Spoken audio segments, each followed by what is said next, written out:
Hey, Kyle here with winthehouseyoulove.com.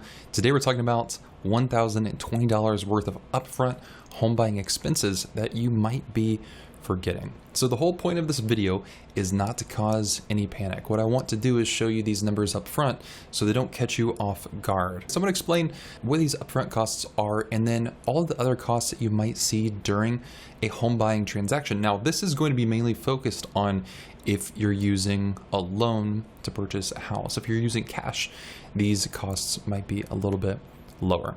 Okay, so let's go ahead and dive into this. I would say 95% of home deals with financing are going to run into these two costs. The first one is your home inspection. Now, the home inspection is completely optional. You don't have to have a home inspection, but if you do, it's probably going to cost somewhere around $495. It's going to depend on your local market, and you get to shop around for what you want in a home inspector. Now, there's a general home inspection, and then you can also opt for more detailed things like a pest inspection or a chimney inspection, a mold inspection, to get a better understanding of the condition of the home. But a home inspection is going to help you understand some things that you might need fixed in the home to make sure that there's no big issues that you're concerned about before you go ahead and own that house. Now, you can choose to do the inspection yourself. There's no requirement that says you have to have an inspector do it for you. Most people do though. For instance, I don't know what to look for in a home inspection, so I would need to hire an inspector. So that's probably gonna cost around $495 here. Then what you also have is the appraisal. Now, the appraisal is included in your closing costs, but it's usually paid for upfront. All right, so why is it paid for upfront? It's paid for upfront because if the deal falls apart because of the appraisal, the appraiser still wants to be paid. All right, so the appraiser is the one who requires that upfront payment.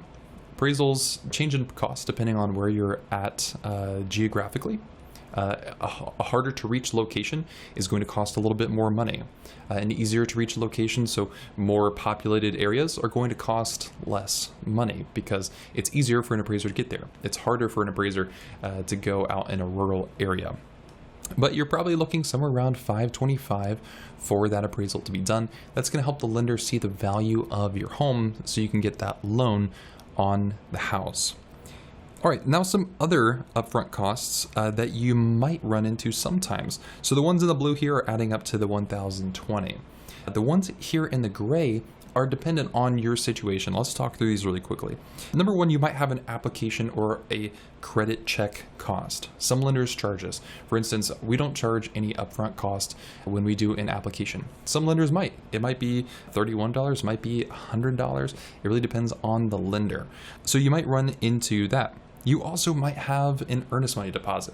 An earnest money deposit is basically telling the seller, hey, we're serious about writing an offer on your home, so we're willing to put some money into this contract. So basically, you would say, hey, we're gonna put down X amount of dollars on the purchase contract. That will go towards your total cash to close, but it just shows the seller that you're a little bit more serious.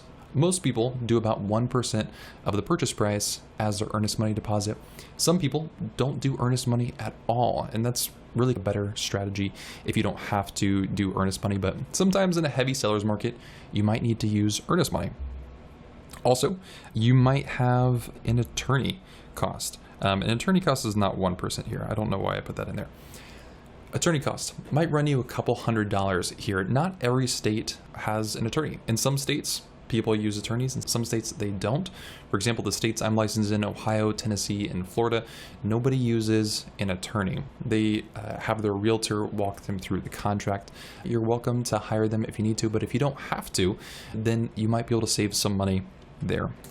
Also, some properties require a survey, and a survey is going to help the lender and the title company understand more about the property if there are some things that are unclear about the boundaries of the property. Maybe it's been a long time since the home has been sold or there's any history about that land itself. There might need to be a survey, and usually that's paid for up front. It's usually around $150. Okay, so these are the things that you'll run into. Again, depending on your situation, they're not going to be applied to every single deal. After that, what people forget, and this technically isn't like an upfront, this is like an after closing cost. But you also have move-in expenses. I think it's really easy to forget about. You have your down payment, then closing costs, and then you also have these move-in expenses. And these can be everything from travel. How far are you traveling? You're gonna pay to either gas and lodging, and depending on how far you're moving. So you have travel, you might be hiring movers, you might have to do some home touch-ups, some paint, maybe you need to recalc things, you need to fix some appliances, and then also rekeying, so the cost of changing out the locks on that home for some extra security. Then what you also have are your closing costs. Now this is not part of those upfront costs, but closing costs are going to happen on every single deal. Your closing costs are going to include things like your lender's fee for origination. It's going to include any title fees. So the title companies do a search of the property. Make sure you're the sole owner when you close on that home.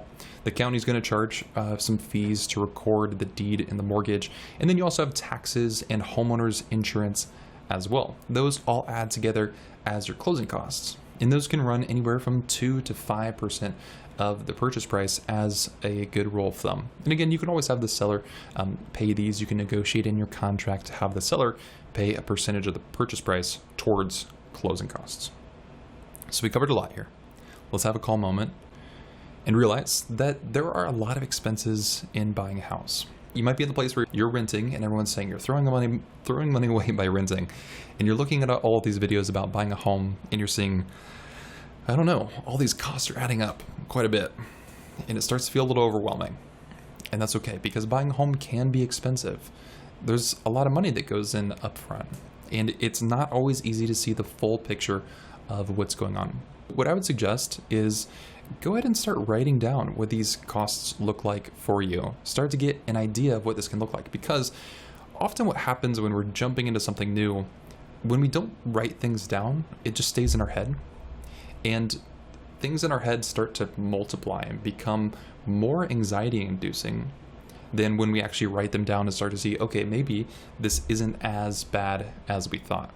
So if you're in that place, go ahead and just start writing down these numbers of putting together these fees and what this might look like for you. These upfront costs, plus your down payment, plus closing costs, plus any cost to move in. And if you're at the point where you're saying, you know what, home buying is a little too expensive for me right now, that's perfectly fine. You can now tailor your saving strategy to say, hey, maybe I want to spend some time focusing on paying down debt, or I want to spend some time focusing on increasing my savings, or I want to spend some more time and energy into my home fund for all these costs and down payment as well. So if you're there, that's perfectly fine. Okay, so if you want to learn more, this video over here is going to help you understand 9 ways to avoid closing costs when you're buying a home. Thanks so much for watching.